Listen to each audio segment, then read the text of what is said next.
Graça e paz da parte do Senhor Jesus, que Deus esteja abençoando a sua vida de uma forma plena, grande. Nós hoje vamos meditar um tema poderoso chamado o casamento segundo Deus. Casamento segundo Deus. Esse é o tema de hoje. Eu sou o pastor Sidney Pires, da Igreja Batista Nova Filadélfia, MAPEG, e nós estamos nessa imersão de 40 dias de propósito com Deus. Nós estamos subindo para o TikTok também, para o YouTube, esses vídeos, nessa meditação na palavra. Se você quiser compartilhar com alguém, com um amigo, com seu esposo, com a sua esposa, tá bom? Esse tema é bom, também. Então você de repente compartilhar com o seu cônjuge, tá bom? Ou assistir junto com ele, seria ótimo, tá bom? Nós vamos meditar um pouquinho sobre esse tema, vai ser uma bênção para a sua vida, para o seu casamento, tá bom? Então, hoje nós vamos falar sobre o casamento segundo Deus. Eu vou separar aqui 3 versículos aqui para a gente estar meditando. O versículo-chave do dia de hoje está lá em Mateus capítulo 19, versículo 6, que diz assim: assim não são mais dois, mas uma só carne. Portanto, o que Deus ajuntou, não separe o homem. Tá bom? Esse é o texto base, o texto do nosso estudo hoje. Vou repetir para você. Assim, não são mais dois, mas uma só carne. Portanto, o que Deus ajuntou, não separe o homem. Então, o casamento é algo muito sério, é algo muito importante, é algo divino, é algo que Deus criou. É muito importante que a gente entenda o conceito de casamento e nós vamos meditar um pouquinho na palavra do Senhor.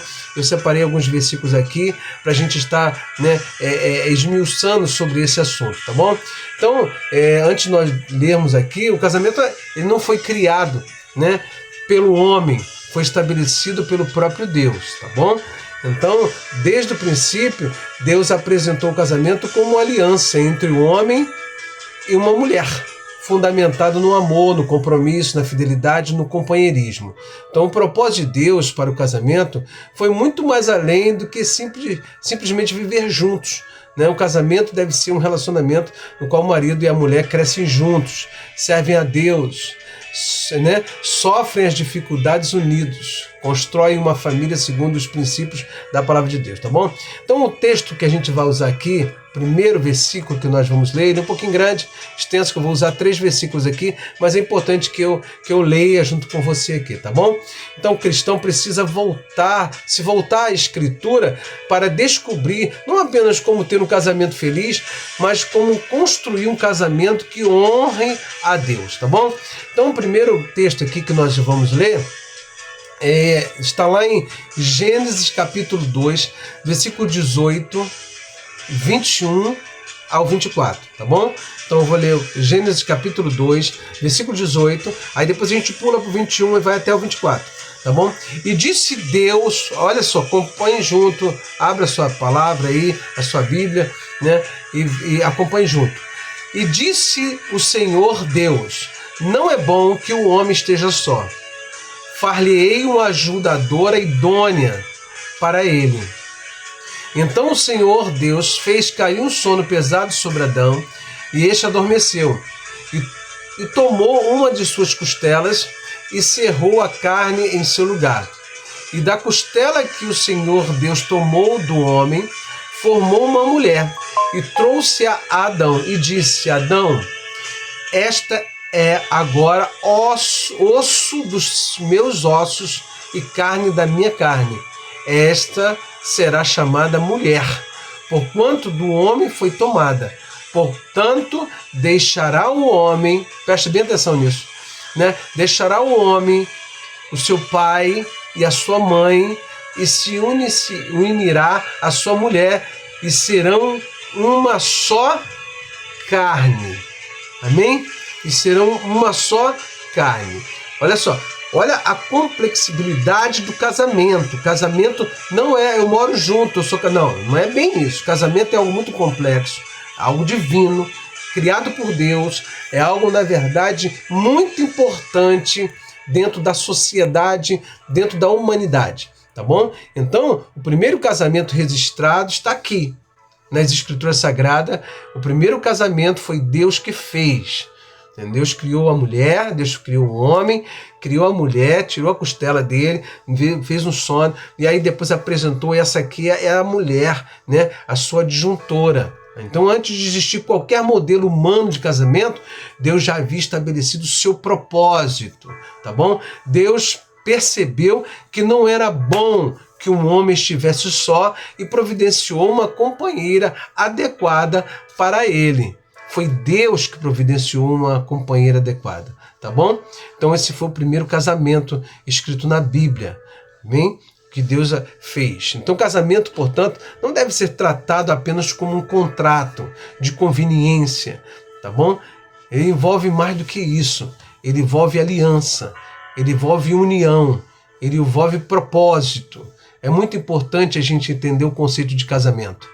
Se a pessoa, antes de se casar, os jovens precisam entender que casamento não é brincadeira. Casamento é algo para viver o resto da vida. Ah, se eu casar, se não der certo, eu separo. Isso é um entendimento de uma idiotice, é uma burrice. Você está perdendo tempo na sua vida. Casamento é bom. Casamento é algo maravilhoso. Quando a gente descobre a pessoa certa para caminhar junto conosco uma vida inteira, né? Onde vai construir propósitos, vai crescer juntos, vai desenvolver, né, a sua família. Daí vai vir os filhos, daí vai vir os netos, sabe? É algo sublime, é algo maravilhoso. Então, eu vou casar e se não der certo, isso é uma tremenda de ignorância, né? Uma falta de conhecimento, né? Então, a pessoa precisa entender que o casamento é uma coisa muito séria e a gente precisa casar, tá bom? Ninguém casa para ser feliz, né? Eu caso para fazer a outra pessoa que está comigo feliz. Então a minha esposa casou comigo e o propósito dela é me fazer feliz. E aí, da mesma forma, eu casei com ela e o meu propósito é fazer ela feliz. Por isso que o casamento dá certo. Entende? Quando a gente casa, né, por um outro objetivo, eu casei porque eu preciso ter relação sexual. Tá errado. Ninguém precisa, né, de ter relação sexual. Né? Isso não é necessário para a vida humana. Tem pessoas que não se têm relação sexual, né? Tem padres aí, né? Tem eunucos, tem pessoas. Então as pessoas precisam entender o conceito de casamento. O conceito de casamento vai muito além de um relacionamento sexual. O conceito de casamento vai muito além, né, de chegar e ter uma aliança financeira. Eu vou casar com alguém porque alguém tem condição financeira e eu também tenho, eu vou juntar as duas. Isso é muito, sabe, é muito medíocre, né? Porque o conceito de casamento vai muito além, tá bom? Então, quando o marido e a mulher compreendem que o casamento pertence a Deus, passam a enxergar um relacionamento com mais responsabilidade. Então eu preciso entender isso. Por quê? Porque dentro de uma aliança conjugal vai ter conflitos, vai ter desavenças, vai haver, às vezes, aborrecimentos, né? E é necessário ter responsabilidade, ter fidelidade, ter compromisso, ter flexibilidade, principalmente porque, na verdade, são duas pessoas diferentes que vão morar dentro de uma mesma casa. Né? Eu preciso entender que casamento, né, qual é o tipo de filhos, né, que eu vou gerar, né? Filhos, né? Olha só, os filhos estão olhando para os pais. O casamento é algo muito sério. Então, eu preciso, às vezes, né, entender esse tipo de coisas, né, esse tipo de conceito. Estamos construindo nosso casamento segundo os princípios de Deus ou segundo os padrões desse mundo? O padrão desse mundo aí, né, é um padrão totalmente desvinculado, desviado, né, dos princípios divinos a respeito do casamento. Então é necessário colocar Deus novamente no centro do relacionamento conjugal. Por isso que o casamento dá certo. Entende? Quando Deus está no centro, né? Porque é um nó de 3 dobras. Dificilmente se desatará. Tá? O marido, a esposa e Deus. Então, o marido deve Amar, olha só, o segundo versículo que nós vamos ler aqui é muito importante. Esse vídeo vai ficar um pouquinho mais extenso, né? Mas é importante que você entenda, né? Olha só, o marido deve amar a esposa como Cristo amou a igreja, né? Efésios capítulo 5, versículo 25 e 28. Diz assim, olha, Efésios 5, 25 e 28. Vós, maridos, amai vossas mulheres, como também Cristo amou a igreja. Entendeu? E a si mesmo se entregou por ela. Olha só, é um amor, né, de sacrifício, né, para santificar, purificando com lavagem da água, pela palavra, para apresentar a si mesmo igreja gloriosa, sem mácula, sem ruga, nem coisa semelhante, mas santa e irrepreensível. Assim devem os maridos amar as suas esposas, suas próprias mulheres, como os seus próprios corpos. Quem ama a sua mulher, ama-se a si mesmo. Olha que coisa! Entende? É muito importante. Então, o marido, vós maridos, foi isso que Paulo falou, amai as vossas mulheres, como também Cristo amou a igreja. Cristo morreu pela igreja. Olha que coisa, né? Paulo apresenta Cristo como o maior exemplo de amor sacrificial. E é muito importante a gente entender isso. O marido é chamado para amar sua esposa, não apenas quando tudo está bem, mas também nos momentos difíceis. Amor bíblico não é baseado somente em sentimentos, é demonstrado por atitude. Tá bom? Então a gente vai ler o terceiro versículo aqui. O verdadeiro homem de Deus não usa sua posição para dominar, ele usa sua força para servir, proteger aqueles que Deus colocou sob os seus cuidados. É muito importante isso. Então eu te pergunto, né, você que é marido, minha esposa consegue perceber o amor de Cristo através da minha maneira como eu a trato? É uma pergunta retórica para você pensar. Entende? Seus filhos olham para você e tem você, marido, como exemplo de pai. Que tipo, né, de caráter você está gerando nos seus filhos? Você é o sacerdote da sua casa. Então é muito importante a gente entender isso. Então, o terceiro versículo que nós vamos ler aqui está em Efésios 5, 21, 22 e 33. Né? A esposa e o marido devem viver em respeito e submissão mútua. Vamos lá. Efésios 5, 21. Sujeitando-vos uns aos outros no temor de Deus. Ele começa assim. Sujeitando-vos uns aos outros no temor do Senhor. Né? No temor de Deus. Aí ele vai dizer assim, olha. Vós, mulheres, sujeitai-vos a vossos próprios maridos como ao Senhor.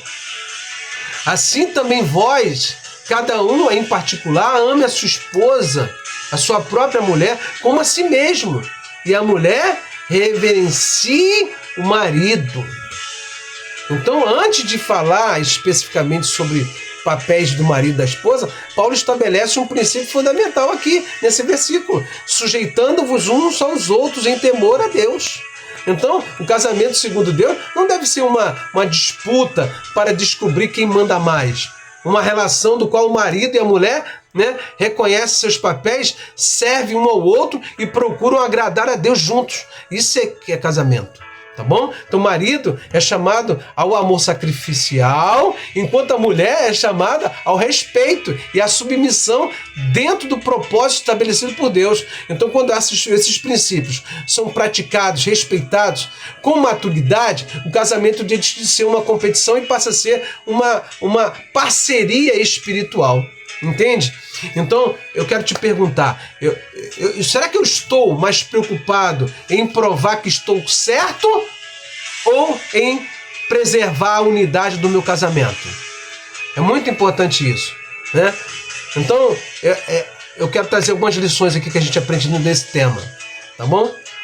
Casamento é algo para ser debatido, conversado, analisado à luz da palavra. Eu poderia ficar falando aqui várias horas, mas não dá para falar, né? Em 10, 15 minutos aqui, né? Então, a lição principal que a gente aprende aqui: casamento foi criado por Deus. Tá? Casamento é uma aliança e não apenas um contrato, tá bom? O amor deve ser demonstrado através de atitudes, não só de fala, né? Atitudes. Marido e esposa devem tratar um ao outro com respeito e com fidelidade. né? Deus deve permanecer no centro do relacionamento do casal, do casamento. Um casamento saudável exige perdão, fidelidade, diálogo, compromisso. Vou repetir para você, né? Um casamento saudável exige perdão, fidelidade, diálogo e compromisso. Você precisa entender isso. Se você quer ter um casamento abençoado, bem-sucedido, né? Uma família abençoada, bem-sucedida, você precisa começar com um casamento saudável, um casamento com maturidade, com respeito, tá bom? Então, hoje, um versículo para nós memorizarmos é Mateus 19:6. Assim, não mais dois, mas uma só carne. Portanto, o que Deus juntou, não separe o homem. Casamento não é para ficar, né, indo, voltando, casa com outro, casa com um, casa com outro, né? Isso é um padrão mundano, né? Antes de você se relacionar e estabelecer um casamento com alguém, né, ore, peça a direção de Deus, presta atenção no que eu vou te dizer agora, amém? Deus, né, ele não vai casar ninguém, né? Entenda isso. Ah, o profeta, né, da igreja tal falou, olha, Deus está preparando um homem para você. Isso aí, na verdade, é o maior engodo bíblico, sabe? Deus pode cruzar no teu caminho alguém, mas ele vai revelar o caráter dessa pessoa e você vai ter o direito de escolher se vai casar ou não. Entenda isso. Você que ainda não casou. Você que casou, né, trata a sua esposa com amor, com respeito, com fidelidade. Você que casou, mulher, trata o seu marido com respeito, com fidelidade. Tenha responsabilidade do seu casamento, né? E Deus vai abençoar grandemente a vida de vocês, tá bom? Então, Deus realmente ocupa o centro do meu casamento? Tenho demonstrado amor e respeito ao cônjuge através das minhas atitudes diárias? São perguntas que a gente precisa, de repente, fazer para nós mesmos. Existe alguma área do meu casamento que precisa ser restaurada, perdoada, colocada novamente nas mãos de Deus? Tá bom? São perguntas retóricas para que você venha analisar, refletir sobre isso, tá bom? Amém? Amém ou não amém? Né? Então, um casamento forte não é aquele que nunca enfrenta tempestades, mas aquele que aprende a atravessá-las de mãos dadas com Deus no centro. Tá bom? Amém ou não amém? Então, quando o marido e a mulher colocam Cristo no centro, aprendem a amar como Cristo amou e perdoar como Cristo perdoou, servir como Cristo serviu, esse casamento é abençoado. Amém? Que Deus te abençoe. Que o seu casamento seja abençoado grandemente pelo Senhor. Que a sua família seja alcançada e abençoada pelo Senhor, em nome de Jesus. Vamos orar? Senhor, meu Deus e meu Pai, ó Deus, eu quero declarar sobre a vida, Senhor, dessa pessoa, deste casamento, que a tua mão poderosa, forte, esteja restaurando, se precisar de restauração, abençoando, trazendo provisão, tirando todo tipo de empecilhos, palavras contrárias, ó Deus, todo tipo, Senhor, meu Deus, de algo planejado pelo inferno para separar, para, Senhor, meu Deus, colocar fim, ó Deus, a essa família, a esse casamento, nós repreendemos na autoridade do nome de Jesus. Senhor, eu apresento aqui os nossos pedidos pessoais, os nossos pedidos familiares, os nossos pedidos, Senhor, para a nossa igreja, que o Senhor possa estar atendendo, que o Senhor possa estar, ó Deus, trazendo, Senhor, a resposta, o milagre, o caminho, Senhor, ó Deus, a direção, ó Deus, e que o teu nome seja glorificado, Senhor, em nome de Jesus, em cada milagre, em cada resposta, em nome de Jesus. Assim nós oramos e te agradecemos em nome de Jesus. Que Deus te abençoe e que a paz, o amor, a graça de Deus esteja sobre a sua vida, sobre o teu casamento, sobre a tua família, em nome de Jesus. Fica com Deus!